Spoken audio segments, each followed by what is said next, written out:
ଭକ୍ତମାନେ ଯେଉଁ ମହିଳାମାନେ ସକାଳ 6ଟାରୁ 11ଟା ମଧ୍ୟରେ ସ୍ନାନ କରନ୍ତି, ସେମାନେ ଏହି କଥାଟି ନିଶ୍ଚୟ ଶୁଣନ୍ତୁ।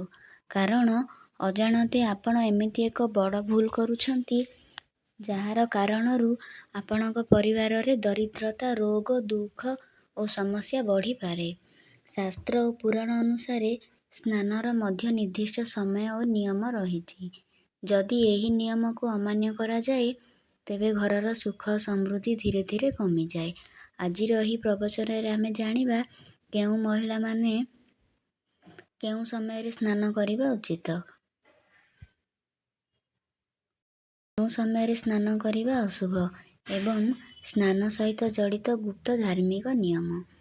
ତେଣୁ ଭିଡ଼ିଓଟିକୁ ଶେଷ ପର୍ଯ୍ୟନ୍ତ ନିଶ୍ଚୟ ଦେଖନ୍ତୁ। ଭକ୍ତମାନେ, ଆମର ସନାତନ ଧର୍ମରେ ପ୍ରତ୍ୟେକ କାମ ପାଇଁ କିଛି ନିୟମ ରହିଛି। ସେହିପରି ସ୍ନାନ କରିବାର ମଧ୍ୟ କିଛି ବିଶେଷ ନିୟମ ରହିଛି। ଯଦି ମହିଳାମାନେ ଏହି ନିୟମକୁ ପାଳନ କରନ୍ତି, ତେବେ ଘରରେ ସୁଖ, ଶାନ୍ତି, ଧନ ଓ ସମୃଦ୍ଧି ବଢ଼ିଥାଏ। କିନ୍ତୁ ଯଦି ଏହି ନିୟମକୁ ଅବହେଳା କରାଯାଏ, ତେବେ ଘରରେ ଦରିଦ୍ରତା, ରୋଗ, ଅଶାନ୍ତି ବଢ଼ିପାରେ। ଯଦି କୌଣସି ମହିଳା ବ୍ରହ୍ମ ମୁହୂର୍ତ୍ତରେ ଅର୍ଥାତ୍ ସକାଳ 4ଟାରୁ 5ଟା ମଧ୍ୟରେ ସ୍ନାନ କରନ୍ତି, ତେବେ ଏହାକୁ ସବୁଠାରୁ ପବିତ୍ର ସମୟ ବୋଲି କୁହାଯାଏ।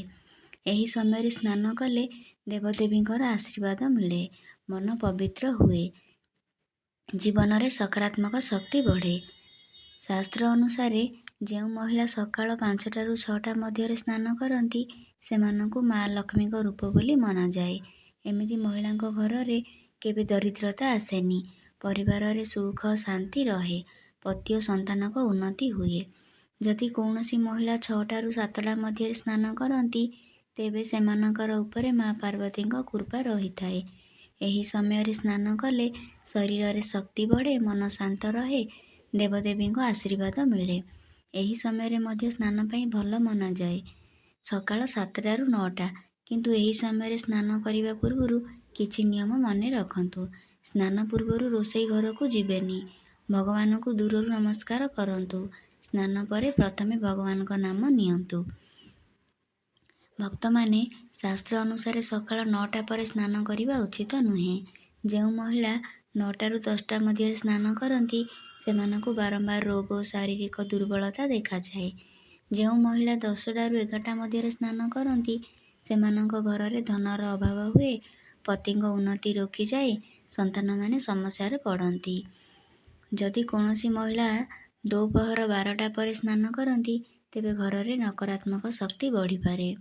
ଶାସ୍ତ୍ର ଅନୁସାରେ ସନ୍ଧ୍ୟା 5ଟା ପରେ ସ୍ନାନ କରିବା ମଧ୍ୟ ଉଚିତ ନୁହେଁ, କାରଣ ଏହି ସମୟରେ ପରିବେଶରେ ରଜସ ଓ ତମସ ଗୁଣ ବଢ଼ିଯାଏ।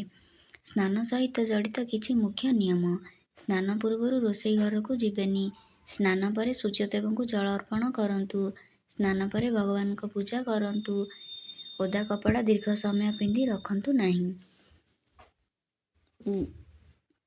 ତେଣୁ ଭକ୍ତମାନେ, ମହିଳାମାନେ ଯଦି ସକାଳ 5ଟାରୁ 7ଟା ମଧ୍ୟରେ ସ୍ନାନ କରନ୍ତି, ତେବେ ସେମାନଙ୍କ ଘରରେ ସଦା ମା ଲକ୍ଷ୍ମୀଙ୍କ କୃପା ରହିଥାଏ।